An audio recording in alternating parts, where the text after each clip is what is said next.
இந்த நம்பரை 5ஆல் டிவைட் பண்ணால் என்ன ரிமைண்டர் வரும்னு கண்டுபிடிக்கணும். 4 ஆப்ஷன்ஸ் கொடுத்துருக்காங்க. ஃபஸ்ட்டு இந்த எக்ஸ்போனன்ட் ஃபார்ம் மட்டும் எடுத்துப்போம். 2/30. இந்த 2/30 2/2 ஹோல் பவர் 15 எழுதலாம். இப்போ இந்த பவர்ஸை மல்டிப்ளை பண்ணிங்கன்னா 2 × 15 13 கிடைக்குமா? ஸோ நெக்ஸ்ட் ஸ்டெப்பில் இந்த 2 ஸ்கொயரை 4 எழுதலாம். ஸோ 4⁻15. இப்போது 4ல் வர எக்ஸ்போனன்ஷியல் ஃபார்ம் மட்டும் பாருங்கள். 4/5 வரைக்கும் எழுதிப்போம். இதில் ஆட் பவர்ஸ் வரத்தை மட்டும் பாருங்கள்.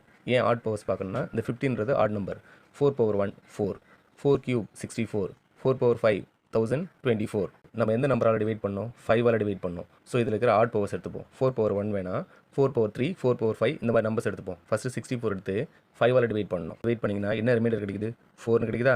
தென் இந்த சம்முக்கான ரிமைண்டரும் 4 தான் கிடைக்கும். ஸோ இது செக் பண்ண இன்னொரு ஆட் பவர்ஸ் எடுத்துப்போம். 4/5 இதோட வேல்யூ 1024.